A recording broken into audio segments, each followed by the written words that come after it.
இன்றைக்கி பிறந்த குழந்தைக்கு எப்படி தண்ணி ஊற்றுறதுன்னு பார்ப்போம். நம்ம ஊரில் நிறைய பேர் குழந்தைக்கு தண்ணி ஊற்றும்போது என்ன பண்ணுவோம், குடங்குடமாக தண்ணி கொதிக்க வச்சு கால் மேலே போட்டு ஊற்றி குழந்தை அப்படியே மயங்கி போகிற அளவுக்கு மயங்கி போகிற அளவுக்கு தொடர்ச்சியாக ஊற்றி படுக்க வச்சா தான் குழந்தை நல்லா தூங்கும் அப்படின்னு ஒரு எண்ணம் வேறு அவங்களுக்கு இருக்குது. இது மட்டும் இல்லை, தண்ணி ஊற்றுறதுக்கு தனியாக ஸ்பெஷலிஸ்ட் வேறு இருக்காங்க. அந்த ஸ்பெஷலிஸ்ட்டு தண்ணி ஊற்றுறது மட்டும் செய்ய மாட்டாங்க. தண்ணி ஊற்றும்போது மூக்கு, கண், காது எல்லாத்துலேயும் எண்ணெய் விடணும், அப்போ தான் அழுக்கு வெளியே வரும்பாங்க. அப்புறம் மூக்குக்குள்ளே நாக்கை வலிக்கிறது, தொண்டைக்குள்ளே கையை விட்டு அழுக்கு எடுக்கிறதுன்னு சொல்லி வாந்தி வர்ற மாதிரி பண்ணுறது, இதெல்லாம் செய்வாங்க. இதெல்லாம் சரியாக தப்பா அப்படிங்கிறது நிறைய பேர்த்தினுடைய சந்தேகம். குழந்தை எத்தனை எடை இருக்குது பிறக்கும்போது? 2-2.5 கிலோவில் ஆரம்பித்து சாதாரணமாக 3.5 கிலோ, அதிகபட்சம் 4 கிலோ அந்த மாதிரி இருக்கும். இந்த குழந்தை பூ போல் இருக்கிற குழந்தை, இதுக்கு எப்படி தண்ணி ஊற்றணும்?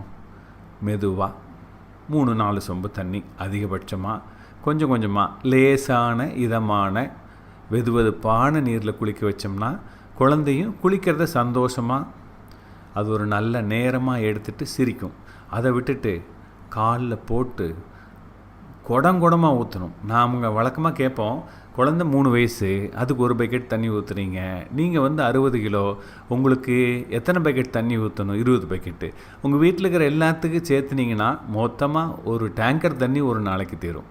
இது எதுக்கு சொல்ல வரோன்னா, குழந்தையினுடைய எடை, அதனுடைய உடல் வளர்ச்சியை பொறுத்து மிக குறைவான அளவு தண்ணி தான் உபயோகப்படுத்தணும்.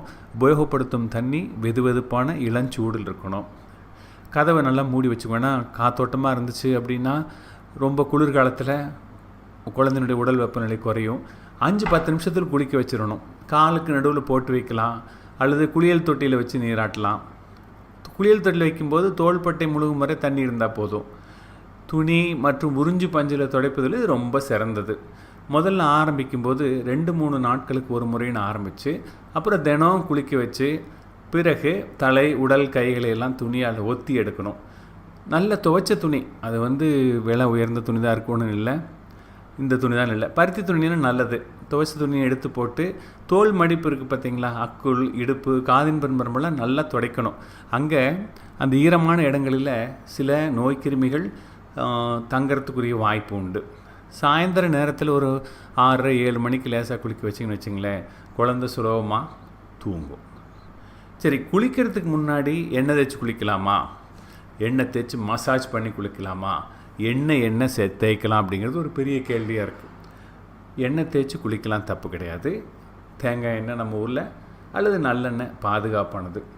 நீங்கள் ஆலிவ் எண்ணெயெல்லாம் வேண்டாம், கடுகு எண்ணெய் வேண்டாம், அதெல்லாம் ஒவ்வாமை ஏற்படுத்தும். கோடை காலத்தில் எண்ணெய் தேய்ச்சி குளிக்கும்போது வேர்வை துவாரம் அடைபட்டுச்சுன்னு வச்சுக்கோங்க, அப்போது நோய் தொற்று ஏற்பட்டு பாதிப்பு வரும். அப்புறம் என்ன சோப்பு போடுறது அப்படிங்கிறது மிகப்பெரிய கேள்வி. நமக்கு இந்த குழந்தையினுடைய தோல் மேல் இருக்கிற எண்ணெய் பசை குறையாமல் இருக்கணும். அதுக்கு என்ன செய்யலாம்? திரவ சுத்தப்படுத்தி லிக்விட் கிளென்சர்ஸ் நிறையா இருக்குது. சிண்டட் சோப்புன்னு நிறையா மார்க்கெட்டில் கிடைக்குது, அதை உபயோகப்படுத்தலாம். ஏன் மற்ற பெரியவங்களுக்கு உபயோகப்படுத்தின சாதாரண சோப்பு உபயோகப்படுத்தக்கூடாது அப்படின்னா, சாதாரண சோப்பில் இருக்கிற காரத்தன்மை தோலினுடைய அமில கவசத்தினை எல்லாம் குறைச்சிரும். இந்த கிளிசரின் சோப்பு சமயத்தில் நீரினை உடலிருந்து உறிஞ்சி தோல் வறட்சியினை ஏற்படுத்தும், அது அரிப்பினை தூண்டும். எனவே இவை வேண்டாம். சரி, நாங்கள் எங்கள் ஊரில் எல்லாம் எப்போவுமே கடலை மாவு, பாசிப்பருப்பு மாவு, ரோஜா மொட்டு, குளியல் பொடி, பாலாடை அப்படியெல்லாம் போட்டு தான் குளிப்பாட்டுவோம், செய்யலாமா டாக்டர்னு கேட்பாங்க. அது எல்லாமே தோல் வறட்சி, சில குழந்தைகளுக்கு ஒவ்வாமை ஏற்படுத்தலாம். அதனால் கவனமாக இருங்க. உங்கள் குழந்தைக்கு ஒத்துக்குதா அப்படின்னு பாருங்கள். அதை போட்டதுக்கப்புறம் அதனுடைய தோலில் சொரசொரப்பு, சிகப்பு, தடிப்பு, அரிப்பு, வறட்சி ஏற்பட்டதுன்னா அது ஒத்துக்கலாம் அப்படிங்கிறத தெரிஞ்சுட்டு அதை நிறுத்திடுறது நல்லது.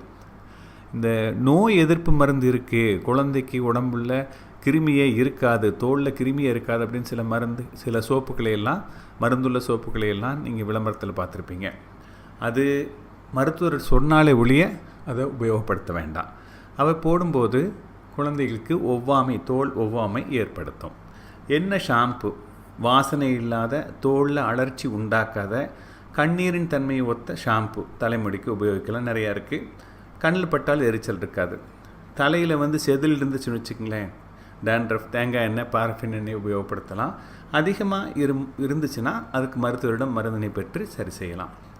ஷாம்பு போட்டு 2-3 நிமிஷத்துக்குள்ளே தலை கழுவிக்கலாம். அதிக நுரை வந்துச்சுன்னா அதிக அழுக்கு வெளியே வரும். அப்புறம் நல்லா அழகாயிரும், முடி பளபளப்பாக அப்படிங்கிறது பொய்.